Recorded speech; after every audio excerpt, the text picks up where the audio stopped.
ഭൂമിയെ അല്ലാഹു സുബ്ഹാനഹു വ തആല മസ്ജിദാക്കി എന്ന് പറഞ്ഞാൽ അതിന്റെ അർത്ഥം എന്താ? അയ്യുമാ റജുലിൻ അദ്റഖതുഹു സ്വലാ ഫൽയുസല്ലി. ആരെങ്കിലും യാത്ര ചെയ്യുമ്പോൾ നമസ്കാരത്തിന്റെ സമയമായാൽ പള്ളിയില്ല എന്ന് പറഞ്ഞ് നമസ്കാരം ഖളാ ആക്കാനോ ഒഴിവാക്കാനോ കഴിയില്ല. മരുഭൂമിയിലൂടെ യാത്ര ചെയ്യുകയാണ്, വെള്ളമില്ല എങ്കിൽ തയമ്മം ചെയ്യണം. റോഡ് സൈഡിലൂടെ പോകുന്നു, എവിടെയും പള്ളി കാണുന്നില്ല. വണ്ടി സൈഡിൽ നിർത്തിയിട്ട് ഖളാ ആക്കാതെ കയ്യിലുള്ള ഒരു മുസല്ല, ഒരു തുണി വിരിച്ച്, ഇനി ഇല്ല എങ്കിൽ ആ മണലിലെങ്കിലും നമ്മൾ നമസ്കരിച്ച് അള്ളാഹുവിനോടുള്ള ആ ഒരു ഹക്ക്, ഉത്തരവാദിത്വം നിറവേറ്റണം. അത് മുഹമ്മദ് മുസ്തഫ സല്ലല്ലാഹു അലൈഹി വസല്ലമ തങ്ങൾക്ക് മാത്രം അള്ളാഹു തആല നൽകിയ ഒരു സമ്മാനമാണ്. അതുകൊണ്ട് പള്ളി കണ്ടില്ല, നിസ്കാരം കളായി പോയി, ഇല്ല, അതിന് നാളെ അള്ളാഹുവിന്റെ മുന്നിൽ ഒരു ചാൻസും ഇല്ല, അതിനൊരു പരിഹാരവും ഇല്ല. യാത്രയിലായിപ്പോയി, ട്രെയിനിലായിപ്പോയി, നിസ്കരിക്കാൻ കഴിഞ്ഞില്ല, ഇല്ല, പറയാൻ മാർഗവേ ഇല്ല. ട്രെയിനിൽ നല്ലപോലെ നിസ്കരിക്കാം, നിസ്കരിക്കേണ്ടവർക്ക് നിസ്കരിക്കാം. എങ്ങും ഇനി നിങ്ങൾ ബസ്സിൽ യാത്ര ചെയ്തു നിസ്കരിക്കേണ്ട, നിങ്ങൾ പോകുന്ന യാത്ര ചെയ്യുന്ന അതേ ജിഹത്തിൽ തന്നെ ഇരുന്ന് നിസ്കരിച്ചോ. എന്നിട്ട് നിങ്ങൾ ഇറങ്ങിയിട്ട് പള്ളി കാണുമ്പോൾ നിങ്ങൾ അത് ഒന്നും കൂടെ നിസ്കരിച്ചോ, ഖളാഉല. ബസ്സിൽ യാത്ര ചെയ്യുന്നത് കൊണ്ട് നമുക്ക് നിസ്കരിക്കേണ്ടി വരില്ല. എവിടെ സുജൂദ് ചെയ്യാൻ പറ്റൂലല്ലോ, റുക്കൂ ചെയ്യാൻ പറ്റൂലല്ലോ, ഒളു എടുക്കാൻ പറ്റൂലല്ലോ. അതിന് ബഹുമാനപ്പെട്ട മഹാന്മാരായ പണ്ഡിതന്മാർ, ഉലമാക്കൾ, ഫുഖഹാക്കൾ നമുക്ക് പഠിപ്പിച്ചു തരുന്നു. ഐനമാ തുവല്ലു ഫസമ്മ വജ്ഹുല്ലാഹ്. നീ എങ്ങോട്ട് തിരിഞ്ഞാലും അള്ളാഹുവിന്റെ ദർബാറിലേക്കാണ് നീ തിരിയുന്നത്. അതുകൊണ്ട് നീ ബസ്സിൽ യാത്ര ചെയ്യുമ്പോൾ നമസ്കാരത്തിന്റെ സമയമെത്തി ഇറങ്ങാൻ കഴിയുന്നില്ല, ഖളാ ആയി പോകുമെന്ന് കണ്ടാൽ നീ അങ്ങനെ തന്നെ അതേ സീറ്റിലിരുന്ന് നീ ഏത് ജിഹത്തിലേക്ക്, ദിക്കിലേക്ക് പോകുന്നു അതേ അവസ്ഥയിൽ നമസ്കരിച്ചോ. ഒളുവിന്റെ പോലും ആവശ്യമില്ല എന്നാണ് ഉലമാക്കൾ പറയുന്നത്. ആവശ്യമില്ല, ഒളു കൊടുക്കാൻ പറ്റൂലല്ലോ. ശേഷം നീ ഇറങ്ങിയ ഉടനെ ഒന്നുകൂടി ഇത് നീ നിസ്കരിക്കണം, ഇത്രയേ ഉള്ളൂ. അത് ഖളാഉല, അതായിട്ട് തന്നെ ആയിരിക്കും. അത് ആശുപത്രിയുടെ കിടക്കയിൽ കിടക്കുകയാണ്, നിസ്കരിക്കണം. അബോധാവസ്ഥയിലായാലല്ലാതെ ഒരാൾ കണ്ണു തുറന്ന് ബോധമുണ്ട് മനസ്സിലാക്കാൻ കഴിയുമെങ്കിൽ അവന്റെ അവയവങ്ങൾ കൊണ്ട് അല്ലെങ്കിൽ കണ്ണുകൊണ്ട് ആംഗ്യം കാണിച്ചെങ്കിലും അവൻ അള്ളാഹുവിനെ വഴിപ്പെടണം, കീഴ്പ്പെടണം. തീർച്ചയായും അവന് നമസ്കാരത്തിൽ നിന്ന് ഒരു എക്സ്ക്യൂസും ഇല്ല. ഒരുത്തന്റെ ബോധം നഷ്ടപ്പെട്ടാൽ മാത്രമാണ് അവന് എക്സ്ക്യൂസ് ഉള്ളത്, അവനെ നമസ്കരിക്കണ്ട. ഇല്ലാത്ത പക്ഷം അവൻ നമസ്കരിച്ചേ മതിയാവും. മൂത്രവാർച്ചയുണ്ട്, നോ പ്രോബ്ലം. വായുവിന്റെ അസുഖമുണ്ട്, നോ പ്രോബ്ലം. ആ സമയത്ത് നിങ്ങൾ ഒളുവെടുത്ത് അന്നേരം നിസ്കരിക്കുക, അല്ലെങ്കിൽ തയമ്മം ചെയ്ത് നിസ്കരിക്കുക. അതുകൊണ്ട് നമസ്കാരത്തിൽ നിന്ന് ഒഴിവാകാൻ ഒരു മാർഗവും ഇസ്ലാം പഠിപ്പിക്കുന്നില്ല. അതുകൊണ്ടാണ് നബി സല്ലല്ലാഹു അലൈഹി വസല്ലമ തങ്ങൾ മസ്ജിദിന് നൽകിയ അർത്ഥം എന്താണ്? അയ്യുമാ റജുലിൻ അദ്റഖതുഹു സ്വലാ ഫൽയുസല്ലി. ആർക്കെങ്കിലും നമസ്കാരത്തിന്റെ സമയമായാൽ അവൻ നമസ്കരിച്ചു കൊള്ളട്ടെ. അതുകൊണ്ട്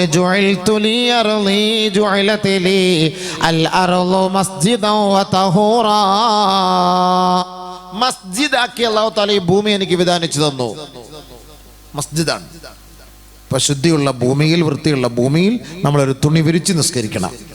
അതിനാണ് നമ്മൾ യാത്ര ചെയ്യുമ്പോൾ എപ്പോഴും ഒരു മുസല്ല കയ്യിൽ കരുതണമെന്ന് പറയുന്നത്. ഒരു മുസല്ല യാത്ര ചെയ്യുമ്പോൾ അങ്ങനെ വേണം പോകാൻ. ഭക്ഷണവും കൊണ്ടുപോകണം, മുസല്ല കൊണ്ടുപോകണം, വെള്ളം കൊണ്ടുപോകണം. വതസവ്വദൂ ഫഇന്ന ഖൈറ സാദി തഖ്വാ. ഹജ്ജിന് പോകുമ്പോൾ കൊണ്ടുപോകുന്ന ഭക്ഷണമാണ് സാദ്. ഏറ്റവും നല്ല സാദ്, ഏറ്റവും നല്ല ഭക്ഷണം അത്തഖ്വ, അല്ലാഹുവെ ഭയപ്പെടലാണ്, അല്ലാഹുവിനെ സൂക്ഷിക്കലാണ്. ആ അല്ലാഹുവിനെ സൂക്ഷിക്കുന്നതിന് അടയാളമാണ് നമസ്കാരത്തിന്റെ സമയമെത്തിയാൽ അവൻ നമസ്കരിക്കും, അതെവിടെയായാലും ശരി. അതിനാണ് മസ്ജിദ് എന്ന് പറയുന്നത്. ഞങ്ങൾ കുറെ കുബ്ബ ഉണ്ടാക്കി വെച്ച്, കുറെ മിനാര ഉണ്ടാക്കി വെച്ച്, കുറെ തേക്കും കട്ടയിൽ മൊത്തം പൊതിഞ്ഞൊക്കെ വെച്ച് വലിയ മസ്ജിദ് എന്നൊക്കെ പറഞ്ഞ് കൊട്ടിക്കോശിക്കലാണ് നമ്മൾ മസ്ജിദ് മനസ്സിലാക്കിയിട്ടുള്ളത്. അതാണ് ഞാൻ നിങ്ങൾ മസ്ജിദാക്കി മനസ്സിലാക്കിയിട്ടുള്ളത്. നമസ്കരിക്കുന്ന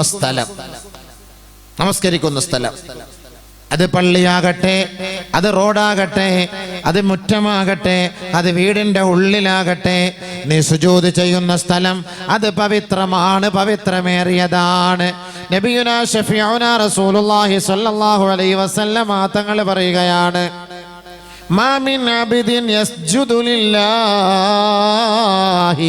സജദതൻ ഫീ ബുഖാഇൻ മിൻ ബുഖാഇൽ അർളി ഇല്ലാ ഷഹിദത് ലഹു യൗമൽ ഖിയാമ വയബ്കി ഐ വതബ്കി യൗമ യമൂത് ഔ കമാ ഖാല റസൂലുള്ളാഹി സ്വല്ലല്ലാഹു അലൈഹി വസല്ലം. ആദരവായ റസൂലുള്ളാഹി തങ്ങൾ പറയുകയാണ്, ഏതെങ്കിലും അല്ലാഹുവിന്റെ ഒരു ദാസൻ ഭൂമിയുടെ മുകളിൽ അവൻ നമസ്കരിച്ചാൽ ഫീ ബുഖാത്തിൻ മിൻ ബുഖാഇൽ അർള്, ഭൂലോകത്തിൽ ഭൂമിയുടെ മുകളിൽ അത് എവിടെയാകട്ടെ ഏത് ഭാഗത്താകട്ടെ ആ ഭൂമിയുടെ ഉപരിതലത്തിൽ അവൻ തന്റെ നെറ്റിത്തടം സമർപ്പിച്ചാൽ ഇല്ലാ ഷഹിദത് ലഹു യൗമൽ ഖിയാമ, നാളെ ഖിയാമത്ത് നാളിൽ ആ സുജൂദ് ചെയ്യപ്പെട്ട സ്ഥലം അല്ലാഹുവിന്റെ ദർബാറിൽ അവന് വേണ്ടി സാക്ഷ്യം വഹിക്കുമത്രേ. സുജൂദ് ചെയ്ത സ്ഥലം നമ്മൾ എവിടെയൊക്കെ പോയി നിസ്കരിച്ചിട്ടുണ്ടോ? അതുകൊണ്ടാണ് യാത്ര ചെയ്യുമ്പം ഏതെങ്കിലുമൊക്കെ പള്ളിയിൽ കയറിയാൽ നമ്മൾ 2 റക്അത്ത് സുന്നത്ത് നിസ്കരിക്കണമെന്ന് പറയുന്നതിൻ്റെ കാരണം അതാണ്. നമ്മൾ യാത്ര ചെയ്യുമ്പോൾ നമ്മൾ പറയടാ വണ്ടി ഒന്ന് നിർത്തണടാ, പള്ളി കണ്ട വണ്ടി നിർത്തണടാ, എന്തിനാ വാപ്പ? ഒന്ന് മൂത്രമൊഴിക്കാനാന്ന് പറയും. നമ്മൾ എറണാകുളത്തോട്ട് യാത്ര തിരിച്ചോ, നമ്മൾ ആദ്യം പറയും വണ്ടി ഒഴുകണ്ട, പള്ളി ഒന്ന് നിർത്തണം, കണ്ടു നിർത്തണം പറയുമ്പോൾ ശരി എന്താ അപ്പം നിസ്കാര സമയമല്ലോ, 9:00 ഇല്ലടാ മൂത്രമൊഴിക്കാനെന്ന് പറയും. അപ്പം മൂത്രമൊഴിക്കാനുള്ള സ്ഥലമായിട്ടാണ് നമ്മൾ പള്ളിയെ കണ്ടിട്ടുള്ളത്, അല്ലേ? സാധാരണ അങ്ങനെയല്ലേ പറയാറുള്ളത്, അല്ലേ? അല്ലേ അബിവേ? അബി അല്ലേ? ഒരു സംശയം. ഞാനും അങ്ങനെ പറയുന്നത്, നമ്മളെല്ലാവരും അങ്ങനെ പറയുന്നത്. സംഭവം എന്താ? മൂത്രപ്പുരയുണ്ട് പള്ളിയിൽ, അവിടെ നീയത്ത് പള്ളിക്കകത്ത് കയറി മൂത്രം ഒഴിക്കണമെന്നല്ല, മൂത്രപ്പുരയുണ്ട് പള്ളിയിലൊക്കെ, മൂത്രപ്പുരയും കക്കൂസും മറ്റു കാര്യങ്ങളൊക്കെ ഉള്ളതുണ്ട്, അങ്ങനെ സൗകര്യമുണ്ട്. മൂത്രം ഒഴിച്ചതിന് ശേഷം നിങ്ങൾ ഒളു എടുക്കണം. ഒളു എടുത്ത് 2 റക്അത്ത് സലാത്തു തഹിയ്യത്ത്, സലാത്തുൽ ഉളു എന്നൊക്കെ അതിന് പറയും. 2 റക്അത്ത് ആ പള്ളിയിൽ നിങ്ങൾ നിസ്കരിച്ചോളി. നാളെ ഖിയാമത്ത് നാളിൽ ഈ സ്ഥലം നിങ്ങൾക്ക് വേണ്ടി സാക്ഷി പറയും. അല്ലാഹുവേ, ഇന്ന സഹോദരൻ നിന്റെ ദാസൻ അല്ലാ എൻ്റെ മുന്നിൽ വെച്ച് നെറ്റിത്തടം സമർപ്പിച്ചവനാണ് നാദാ. നാളെ പറയും, അല്ലാഹുവിൻ്റെ കോടതിയിൽ സാക്ഷ്യം വഹിക്കും. മാത്രമല്ല, തീർന്നില്ല. വതബ്കി അലൈഹി യൗമ യമൂത്, അവൻ മരിക്കുന്ന ദിവസത്തിൽ ആ മണ്ണ് അവന് വേണ്ടി കരയുമെന്നും ഔ കമാ ഖാല ഹബീബുനാ റസൂലുള്ളാഹി, അവന് വേണ്ടി കരയുന്നു ഈ മണ്ണ്. ഓ, മനസ്സിലായോ? എത്ര പള്ളിയിൽ നമ്മൾ നിസ്കരിച്ചിട്ടുണ്ടോ അത്രയും പള്ളി ഇവ മരിക്കുന്ന ദിവസം ഇവന് വേണ്ടി കരയും. വീട്ടിൽ കരയാൻ ഒരു ഭാര്യയെ കാണുള്ളൂ, 2 മക്കളെ കാണുള്ളൂ. അത് 1 മണിക്കൂർ കഴിഞ്ഞാൽ കണ്ണുനീരെല്ലാം വറ്റിക്കഴിഞ്ഞ് ക്ഷീണമൊക്കെ ആകുമ്പോഴത്തേക്ക് പിന്നെ കരച്ചിലൊക്കെ തരും. പിന്നെ മയ്യത്തെടുക്കുന്ന സമയത്ത് ഒരു കരച്ചിൽ കാണും, അത്രയേ ഉള്ളൂ. പിന്നെ എല്ലാം തീർന്ന് സ്റ്റോപ്പ്. പിന്നെ ആരെങ്കിലും ഇടയ്ക്കിടയ്ക്ക് ഓർമ്മിപ്പിച്ചാൽ മാത്രം ഒരു വിങ്ങലേ ഉള്ളൂ, വേറൊന്നുമില്ല, ചെറിയൊരു വൈബ്രേഷൻ ഇത്രയും ഉണ്ടാവുള്ളൂ. എന്നാലോ നീ സുജൂദ് ചെയ്ത സ്ഥലം മസ്ജിദ്, എവിടെയൊക്കെ നീ സുജൂദ് ചെയ്തിട്ടുണ്ടോ ആ സ്ഥലം നിനക്ക് വേണ്ടി കരുന്ന എത്ര ദിവസമാണ്? നബിയുനാ റസൂലുള്ളാഹി സ്വല്ലല്ലാഹു അലൈഹി വസല്ലമ തങ്ങൾ പറയുകയാണ്, ഇന്നൽ അബ്ദ ഇദാ മാത യബ്കി അലൈഹി മുസല്ലാഹു 40 യൗമാ വമസ്അദു അമലിഹി മിനസ് സമാ ഔ കമാ ഖാല റസൂലുള്ളാഹി സ്വല്ലല്ലാഹു അലൈഹി വസല്ലം.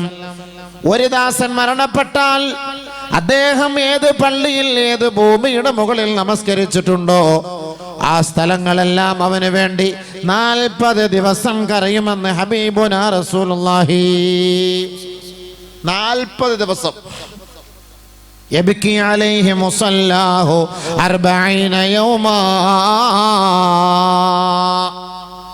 അവൻ നമസ്കരിച്ച മുസല്ല 40 ദിവസം അവന് വേണ്ടി കരയും. നമ്മുടെ പെണ്ണുമ്പിള്ള കരയോ? 40 ദിവസം കരയുന്ന ഏത് ഭാര്യയുള്ളേ? പണ്ടൊക്കെ പിന്നെയും കരയാണ്. അതിനാണ് ഈ ആളിലൊക്കെ പെണ്ണുങ്ങളൊക്കെ യുദ്ധമായിരിക്കുന്നത് ഈ ഭർത്താവിനോടുള്ള ഒരു വിരഹത്തിൻ്റെ പേരിൽ ചിലപ്പോൾ ആ ഭർത്താവായിട്ടൊരു മുനാജാത്ത് ഒക്കെ കിട്ടാൻ വേണ്ടിയിട്ടാണ്. ഇതിപ്പം പിന്നെ യുദ്ധമായിരിക്കാൻ പോകുന്നത് വാട്സപ്പ് ഓണാക്കിക്കൊണ്ടാണ്. ഒറിജിനൽ ഭർത്താവ് പോയി ഡ്യൂപ്ലിക്കേറ്റ് ഭർത്താവ് വാട്സപ്പിലുണ്ട്. അപ്പോൾ ഇപ്പോഴാകുമ്പോൾ സൗകര്യം, യുദ്ധമാകുമ്പോൾ ആരും വന്ന് നോക്കാനാ? എവിടെ യുദ്ധമായിരിക്കുന്ന ആർക്ക് വിഷമം? ആർക്ക് വിഷമമുണ്ട്? ഇതായിരിക്കുന്ന പെണ്ണുങ്ങൾക്ക് അതിനായി വാട്സപ്പ്. അപ്പോൾ അതിൻ്റെ അർത്ഥം എന്താ? ഒരുത്തൻ പോയി ഇനി അടുത്തവനെ വളച്ചുകൊണ്ട് വരണ്ടായോ? 40 ദിവസം ഇറങ്ങുന്നതിന് മുമ്പ് അടുത്ത ആളിനെ അവിടെ ഹാജരാക്കി വെക്കണം, കബൂലാക്കി നിർത്തണം. അതുകൊണ്ട് ഇതായിരിക്കുന്ന സമയത്ത് വാട്സപ്പ്. അല്ല പിന്നെ വേറെന്താ? കുറച്ച് നാൾ ആദ്യത്തെ ഒരു 10 ദിവസം ഈ കട പഴയ ഫോട്ടോയും പഴയ സംസാരങ്ങളൊക്കെ എടുത്ത് നോക്കിക്കൊണ്ടിരിക്കുക. മറ്റേ അവിടെ നിന്നുണ്ട് ഹായ് അടിക്കുന്നത്. 11ാമത്തെ ദിവസം മുതൽ ഇവിടുന്ന് ഹായ് തുടങ്ങും. പിന്നെ ഇവക്ക് എങ്ങനെയെങ്കിലും തീർന്നു കിട്ടിയാൽ പെട്ടെന്ന് നിന്ന് എപ്പോഴും ഇറങ്ങാൻ പറ്റും. മസല വയ്ക്കും ഉസ്താദെ, നേരത്തെ ഇറങ്ങാൻ വല്ല മസല ഉണ്ടോ ഉസ്താദ്? ഇതിനകത്ത് നിന്ന് 4 മാസവും 10 ദിവസവും ഭർത്താവ് മരിച്ചാൽ 4 മാസവും 10 ദിവസവും ഇരിക്കണം. അങ്ങനെയാണ് നിയമം. അങ്ങനെയാണോ ഇവിടെ ഇരിക്കുന്ന എല്ലാവരും? ആണോ? അത് 40 ചുരുക്കി ചില സ്ഥലത്ത്. അതെന്താ അതിൻ്റെ നിയമം എന്നറിയില്ല. ഇനി ഈ 40 ദിവസം മുസല്ല കറിയുന്നത് കൊണ്ടായിരിക്കും ഈ 40 ചുരുക്കിയെന്ന് എനിക്ക് തോന്നുന്നു. 40 ദിവസം മുസല്ല കറിയുന്നുണ്ട്. അപ്പം മുസല്ല പോലെ 40 ദിവസമല്ലേ കറിയുന്നുള്ളൂ. പിന്നെ എന്തിനാ നമ്മൾ 40 ദിവസത്തിൽ കൂടുതൽ അവിടെ ഇരിക്കേണ്ട ആവശ്യമില്ലല്ലോ ഉസ്താദെ. അതുകൊണ്ട് നമുക്ക് 40 ദിവസം കൊണ്ട് അഡ്ജസ്റ്റ് ചെയ്ത് ഇറങ്ങിപ്പോയിക്കൂടെ? പഠിച്ചാൽ ഇന്നത്തൊക്കെ പെണ്ണുങ്ങൾ അങ്ങനെ ഇരിക്കാറുണ്ടോ? 40 ദിവസം പോലും ഇരിക്കുന്നില്ല. 4 ദിവസം ഇരിക്കുന്ന കാര്യം വലിയ കഷ്ടം തന്നെയാണ്. അള്ളാഹുവെ പഠിച്ചവനെ, വലിയ കഷ്ടം തന്നെ ഇല്ലേ? അപ്പം നമുക്ക് ദുആ ഇറക്കണം. ആദ്യം അവൾ മരിക്കട്ടെ, പിന്നെ അനുസരിച്ച് നമുക്ക് മരിക്കാമെന്ന്. കാരണം എന്ന് പറഞ്ഞാൽ നമ്മൾ മരിച്ചത് 40 ദിവസം ഇരുന്നില്ലെങ്കിൽ അവൾക്ക് ഒരു ശിക്ഷയല്ലേ. അള്ളാഹു ദീർഘായുസ് കൊടുക്കട്ടെ. പാവം പെണ്ണുങ്ങൾ ഒന്നാമത് ദേശത്തിലിരിക്കുക. ഈ മരിക്കുന്നത് കൂടുതൽ ആണുങ്ങളാണ്, പെണ്ണുങ്ങളൊന്നും അല്ല സംഭവം. കണക്കെടുത്ത് നോക്കി നിങ്ങൾ, കൂടുതലും അങ്ങനെ തന്നെയാണ് അല്ലേ? കൂടുതലും കണക്ക് നോക്കുമ്പോൾ അങ്ങനെ തന്നെയാണ്. അള്ളാഹു താല നമുക്കൊക്കെ ആഫിയത്തും ദീർഘായുസൊക്കെ തരട്ടെ.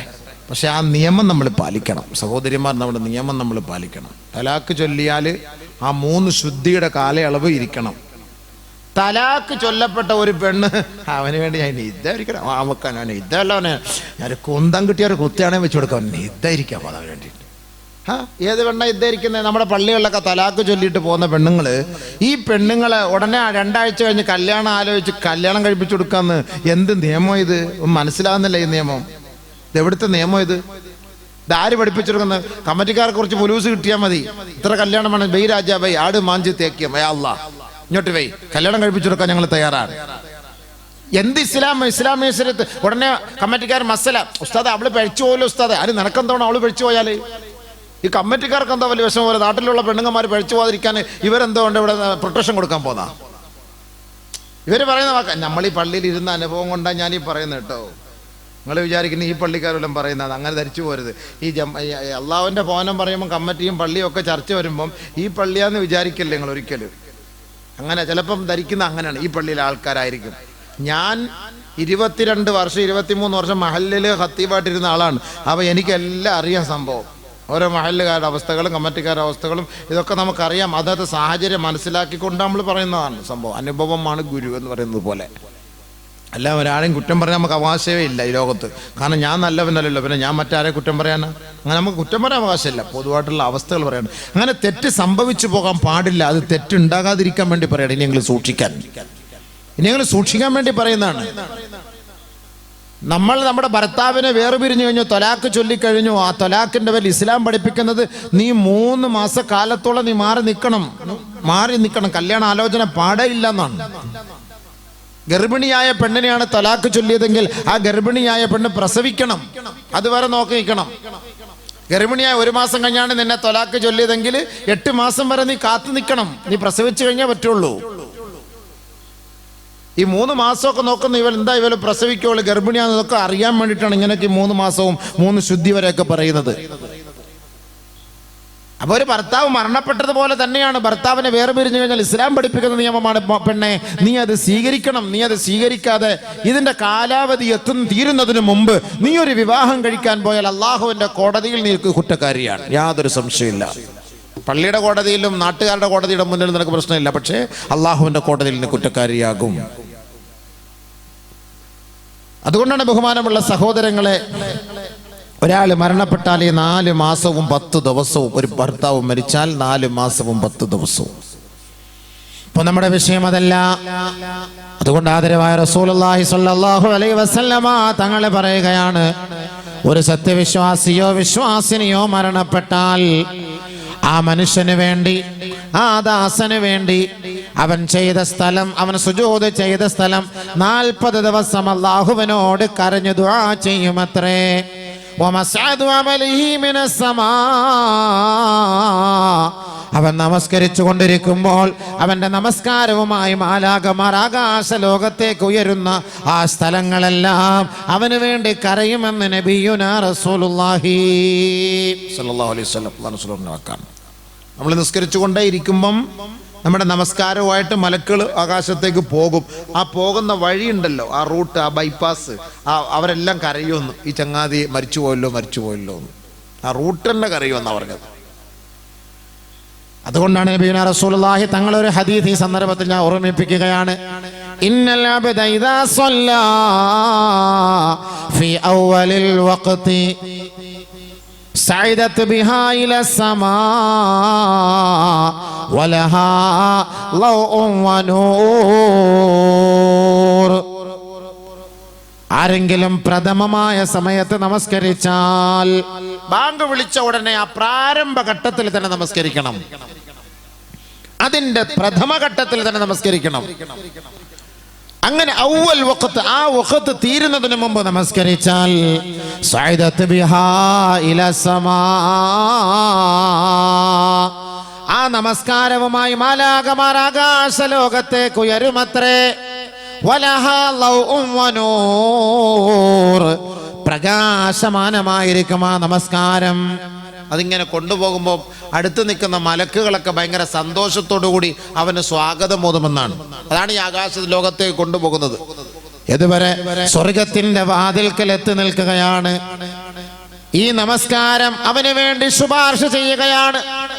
ആ ശുപാർശയുടെ പേരിൽ സ്വർഗത്തിന്റെ വാതിൽ തുറക്കപ്പെടുകയാണ്. നാളെ ഈ വ്യക്തി മരണപ്പെട്ടാൽ ഇവന്റെ നാളെ സങ്കേതം സ്വർഗമാണ്. ആർക്കത്? നമസ്കാരത്തിന്റെ പ്രഥമ ഘട്ടത്തിൽ നമസ്കരിക്കുന്നവൻ. തുടക്കത്തിൽ നിസ്കരിച്ചോണം, ബാങ്ക് വിളിച്ച ഉടനെ പോയിട്ട്. ബാങ്ക് വിളിച്ച ഉടനെ ഇക്കാമത്തെന്നല്ല അതിൻ്റെ അർത്ഥം. അവ്വൽ വഖത്തുണ്ടല്ലോ, ആദ്യത്തെ സമയം, ആ ആദ്യത്തെ സമയം തീരുന്നതിന് മുമ്പ് നമ്മൾ നമസ്കരിക്കണം. ബാങ്ക് വിളിച്ചല്ലേ ഉള്ളടേ, സമയമുണ്ട്, നമുക്ക് ഇനിയിപ്പോട്ട് പിന്നെ നിസ്കരിക്കാടേ. അങ്ങനെ അല്ല, അങ്ങനെ പോയാൽ ഈ കിട്ടൂല, ഈ ഒരു ക്വാളിറ്റി കിട്ടൂല. അപ്പൊ ആ നമസ്കാരം സ്വർഗത്തിലേക്ക് കയറുമ്പോ സ്വർഗത്തിന്റെ വാതിൽക്കൽ വെച്ച് വിളിച്ചു പറയും, ഹഫിളകല്ലാഹ് കമാ ഹഫിൾതനീ, എന്നെ നീ സൂക്ഷിച്ചതുപോലെ അള്ളാഹു നിന്നെയും സൂക്ഷിക്കട്ടെ. അങ്ങനെ പറയും, എന്നെ നീ സൂക്ഷിച്ചതുപോലെ അള്ളാഹു എന്നെ സൂക്ഷിക്കട്ടെ. അതുകൊണ്ടാണ് ആ നമസ്കാരം കൊണ്ടുപോകുന്ന സ്ഥലവും ഇവന് വേണ്ടി കരയുമെന്ന് നബിയുനാ ഷഫീഉനാ റസൂലുള്ളാഹി സ്വല്ലല്ലാഹു അലൈഹി വസല്ലമ തങ്ങൾ പറഞ്ഞത്. അതുകൊണ്ട് നമ്മൾ എവിടെ പോയാൽ 2 റക്അത്ത് നിസ്കരിച്ചോണം ഇൻഷാ അല്ലാഹ്. ഇനിയെങ്കിലും ഇത്ര നാൾ പോട്ടെ. നിങ്ങളിനി കറങ്ങാൻ പോയി, വിനോദസഞ്ചാരത്തിന് പോയി, ഊട്ടി, കൊടൈക്കനാൽ, മൂന്നാർ, മാന്നാർ എല്ലായിടത്തും പോയെന്ന് വെച്ചോളി. അവിടെ അങ്ങ് പള്ളി കണ്ടില്ല എങ്കിലും നിസ്കാരം കള്ളാക്കിയിട്ടുള്ള കറക്കം വേണ്ട. നിസ്കാരത്തിൻ്റെ സമയമാകുമ്പോൾ എവിടെയെങ്കിലും ഒരു മൂലയിൽ നോക്കി, ഇപ്പോൾ നിങ്ങളുടെ കയ്യിലൊക്കെ മൊബൈൽ ഉണ്ടല്ലോ, അതൊക്കെ നോക്കിയിട്ട് കിബില നിർണയിച്ച് പെട്ടെന്ന് നിസ്കരിക്കണം.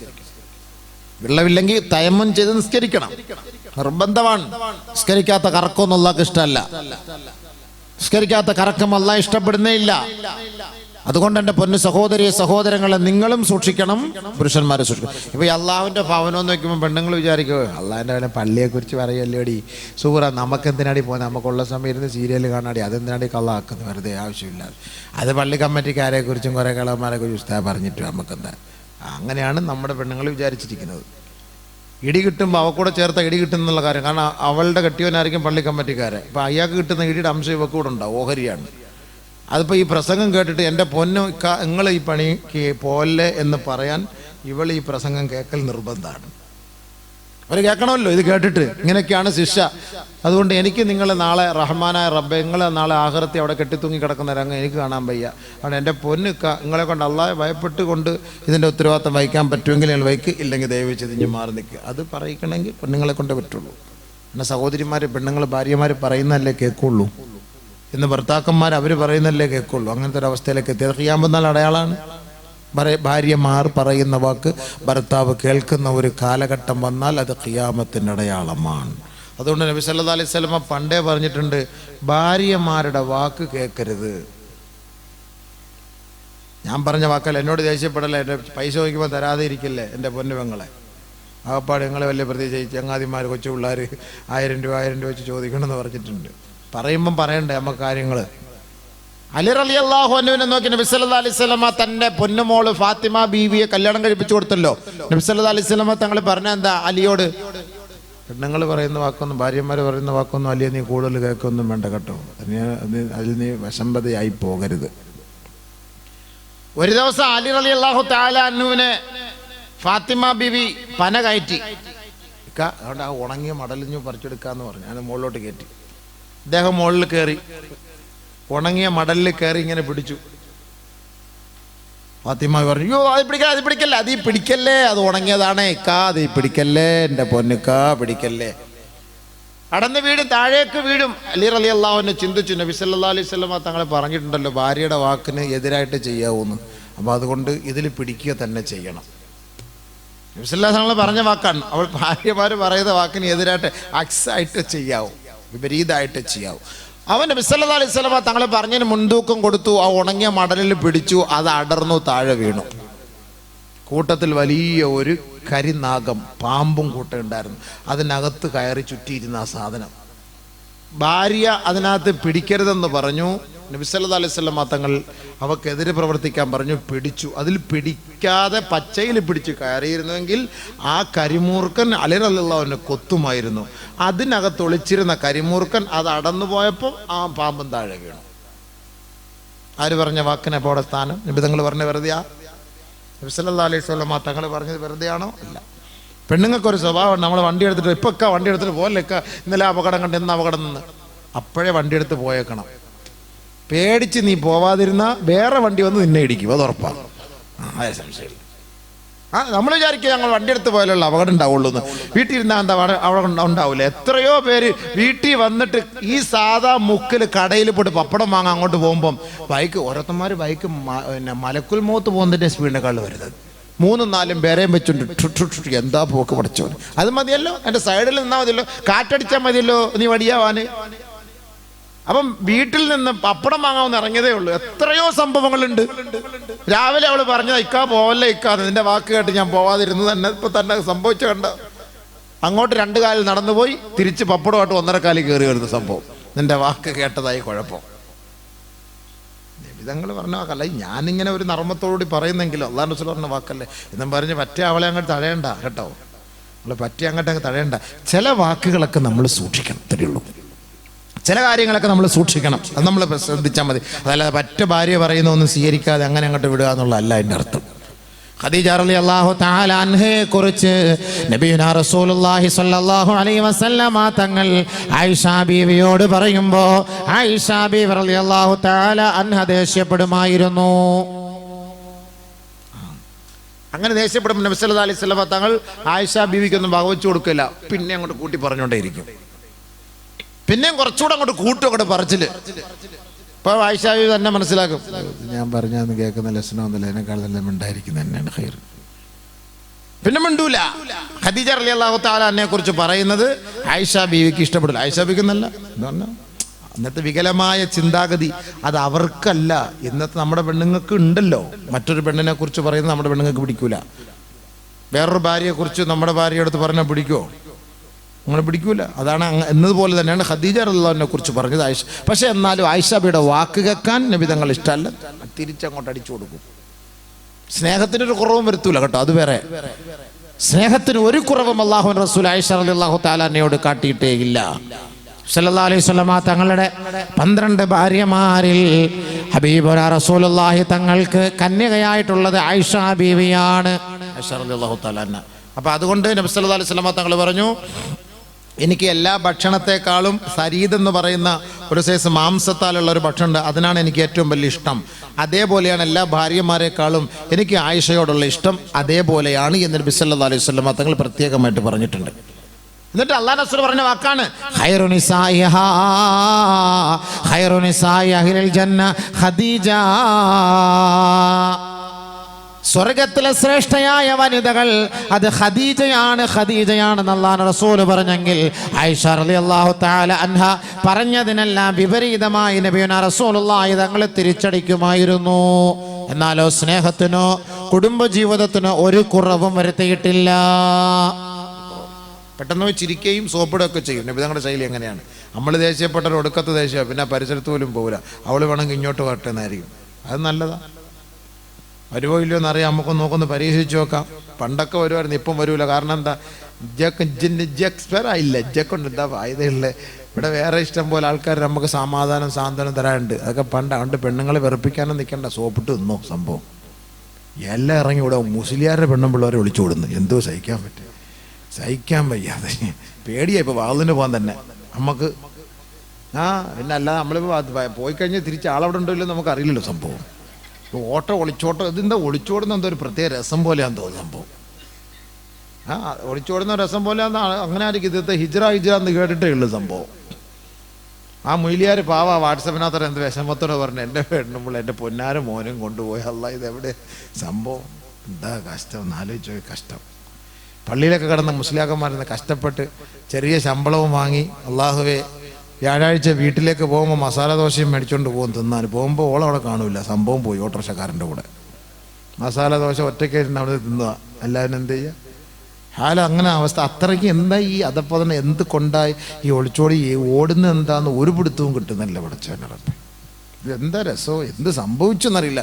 ചുമ്മാ ഇത്ര പ്രസംഗത്തിനുള്ള കുറവുണ്ടാ. എന്താ പ്രസംഗം വാതിന് പോവാന്നും പറഞ്ഞ് ഇറങ്ങി വന്ന് ഒളിച്ചോടി പോകുന്നു. അതാ രസം. വാതിന് പോവാന്ന് പറഞ്ഞാൽ വീട്ടിൽ നിന്ന് ഇറങ്ങുന്നത്, തിരിച്ച് ആളിനെ കാണില്ല. അതിന് പെണ്ണുങ്ങളെ ഒന്ന് വാതിനെ വിളിച്ചിട്ട് വരണ്ട, അവരവർ വീട്ടിൽ ഇരുന്നോട്ടെ. ഏറ്റവും നല്ല ഹൈറായ കാര്യം അത് തന്നെയാണ്. പക്ഷെ എന്താ ഇത്രയും പ്രസംഗിച്ചിട്ട് ഒരു മാറ്റമില്ല. അതാണ് ഭയങ്കര വിഷമം വരുന്നത്. എന്താണെന്നറിയില്ല സംഭവം. നമ്മളിപ്പം മൊയിലിയാരായിപ്പോയില്ല, നമുക്ക് ഒളിച്ചോടാൻ പറ്റുമോ എന്ന് പരിശോധിച്ച് നോക്കാൻ വേണ്ടിയിട്ട് എന്തായി ഒളിച്ചോടുന്ന.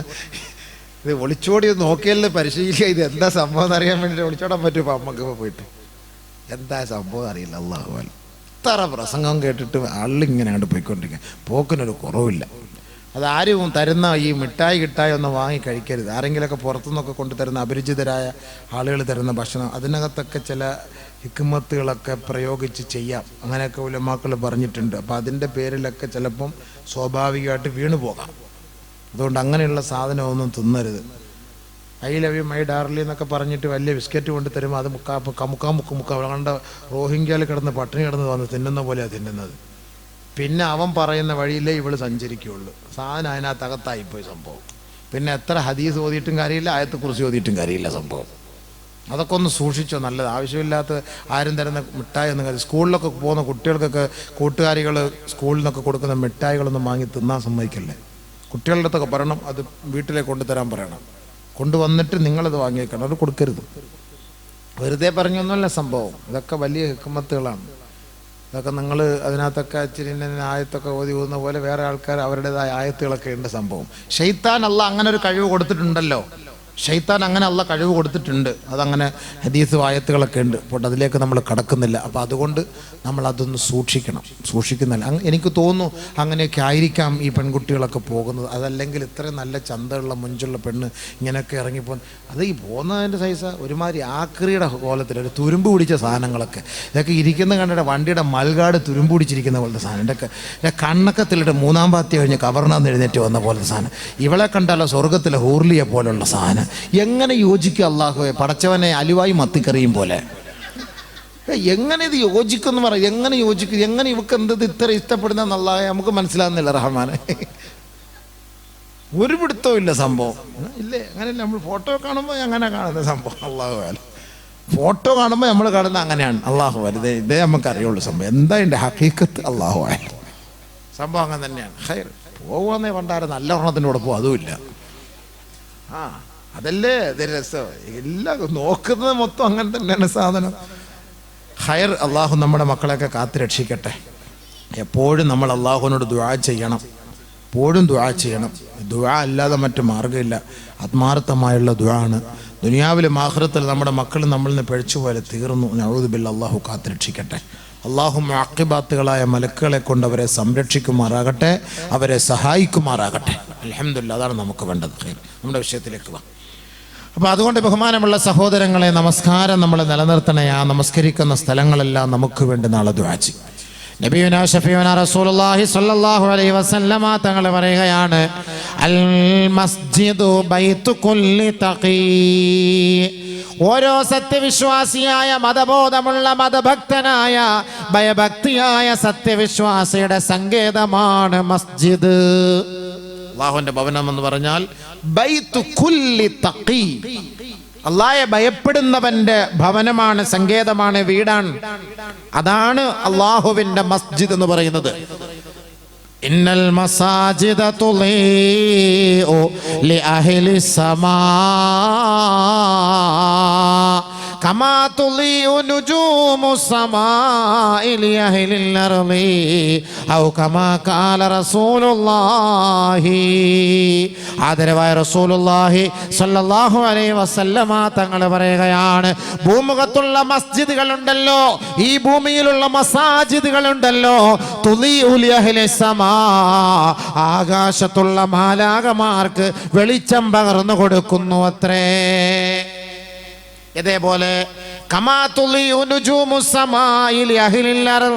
ആകാശത്തുള്ള നക്ഷത്രക്കൂട്ടങ്ങൾ ഭൂമിയിലുള്ളവർക്ക് വെളിച്ചം പകർന്ന് തരുന്നത് പോലെ ആകാശത്തിലുള്ള മാലാകമാർക്ക് വെളിച്ചം പകരുന്നത് ഭൂമിയിലെ മസ്ജിദുകളാണെന്ന് ഹബീബായ റസൂലുള്ളാഹി സ്വല്ലല്ലാഹു അലൈഹി വസല്ലം. മനസ്സിലായില്ലേ? നമുക്കെങ്ങനെ ഈ വെളിച്ചം കിട്ടുന്നു? ഇപ്പോൾ നമ്മൾ രാത്രിയൊക്കെ ഇറങ്ങി നോക്കിയാൽ ആകാശത്ത് നിന്ന് താരകങ്ങളെ കൊണ്ട് നമുക്ക് കിട്ടുന്ന വെളിച്ചം പോലെ ആകാശത്തിലുള്ള മാലാകമാർക്കും ആകാശത്തിലുള്ളവർക്കും ഭൂമിയിൽ നിന്ന് കിട്ടുന്ന വെളിച്ചം മസ്ജിദുകളാണ്, മസ്ജിദിന്റെ ഖുബ്ബകളാണ്. അതിൽ നിന്ന് കിട്ടുന്ന വെളിച്ചമാണത്. മനസ്സിലല്ലോ? അപ്പോൾ മസ്ജിദിന്റെ പ്രത്യേകത, ആകാശത്ത് വെളിച്ചം പകർന്നു കൊടുക്കുന്ന ഭവനമാണ് നമ്മുടെ മസ്ജിദ്.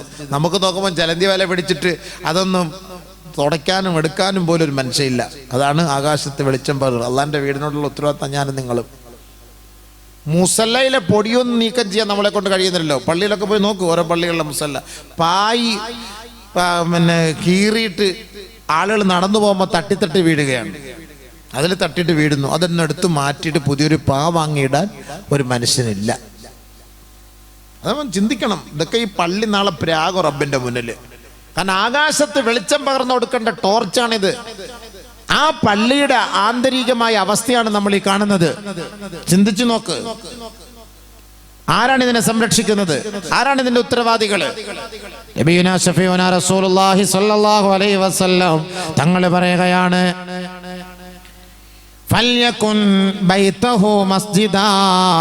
ബഹുമാനപ്പെട്ട സൽമാൻ റളിയല്ലാഹു തആല അൻഹു ഒരു നാട്ടിലേക്ക് ഗവർണറായി പോകുമ്പോ ഹബീബുനാ റസൂലുള്ളാഹി സ്വല്ലല്ലാഹു അലൈഹി വസല്ലമ തങ്ങൾ പറയുകയാണ്, ഹേ സഹോദരാ, നിന്റെ വാസസ്ഥലം അല്ലാഹുവിന്റെ മസ്ജിദിലായിക്കൊള്ളട്ടെ. ഫൽയകുൻ ബൈതഹു മസ്ജിദ, നിന്റെ വീട് മസ്ജിദാക്കി മാറ്റിക്കോ എന്ന് പറഞ്ഞാൽ നീ എപ്പോഴും മസ്ജിദുമായിട്ടുള്ള ബന്ധം നിലനിർത്തണം. ഗവർണർ പദവിയായിട്ട് ഏറ്റെടുത്ത് പോവുകയാണ് സൽമാൻ റളിയല്ലാഹു തആല അൻഹു. ഹബീബുനാ റസൂലുള്ളാഹി പറഞ്ഞു കൊടുക്കുന്നു, നീ ആ മസ്ജിദ് വീട് പോലെ കാണണം എന്ന് പറഞ്ഞാൽ ഏത് സമയത്തും വീട് നമ്മളെ ശുദ്ധീകരിക്കുന്നവരാണ്, വീടിനെ നമ്മളെ വൃത്തിയാക്കി വെക്കുന്നവരാണ്. കൂടുതൽ സമയം വീട്ടിലാണ് നമ്മൾ കഴിയുന്നതെങ്കിൽ അല്ലാഹുവിന്റെ റസൂൽ സ്വഹാബാക്കൾക്ക് നൽകുകയാണ്, അവർക്ക് നൽകുന്ന ഉപദേശമാണ്, നീ നിങ്ങളുടെ വീട്ടിൽ കഴിയുന്നത് പോലെ അല്ലാഹുവിന്റെ മസ്ജിദിൽ നിങ്ങൾ കൂടുതൽ സമയം ചെലവ് ചെയ്യണേ. കൂടുതൽ സമയം അള്ളാന്റെ വീട്ടിൽ, എന്നാൽ ഏറ്റവും കുറഞ്ഞ സമയമാണ് നമ്മൾ മസ്ജിദിൽ ചെലവ് ചെയ്യുന്നത്. എല്ലാ ആക്സ് ഞാൻ നേരത്തെ പറഞ്ഞ പോലെ എല്ലാം തിരിഞ്ഞാ ചെയ്യുന്നത്. ആരാ? നിസ്കാരം ഒന്ന് കഴിയാൻ വേണ്ടി നോക്കിക്കുകയാണ്. നമസ്കാരം ഒന്ന് കഴിഞ്ഞാൽ അപ്പഴേ ഇറങ്ങി ഓടുകയാണ്. സുന്നത്ത് നിസ്കാരം പോലുമില്ല. എത്രയാണ് സഹോദരങ്ങൾ ഒന്ന് ആലോചിച്ച് നോക്ക്. മഗ്രിബ് നിസ്കാരം കഴിഞ്ഞ് ദിക്റും ചൊല്ലി ദുആയിക്കിരിക്കും. ദിക്റും ദുആയും കഴിഞ്ഞ പാടെ ഒറ്റ ഓട്ടാണ്. മഗ്രിബ് നമസ്കാരത്തിന് ശേഷം 2 റക്അത്ത് മുഅക്കദായ സുന്നത്താണ്.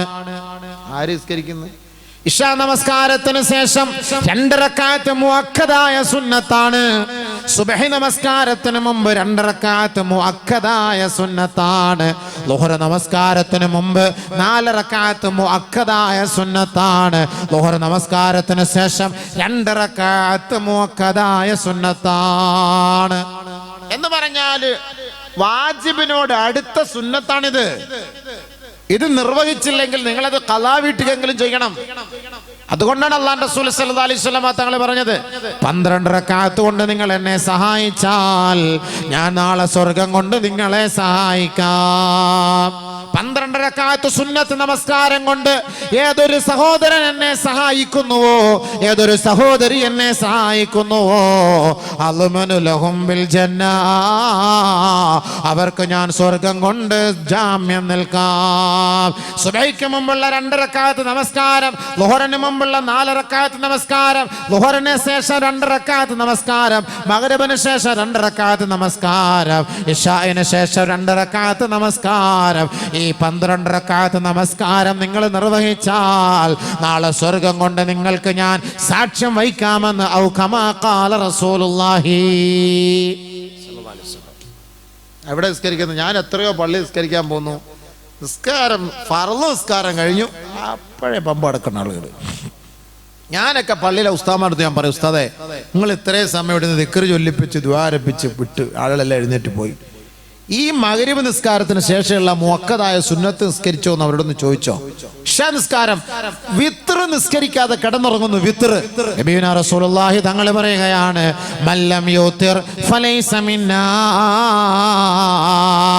വിത്ർ നമസ്കരിക്കാത്തവൻ നമ്മിൽപ്പെട്ടവനെ അല്ല. വിത്ർ നമസ്കരിക്കാത്തവൻ നമ്മിൽപ്പെട്ടവനെ അല്ല.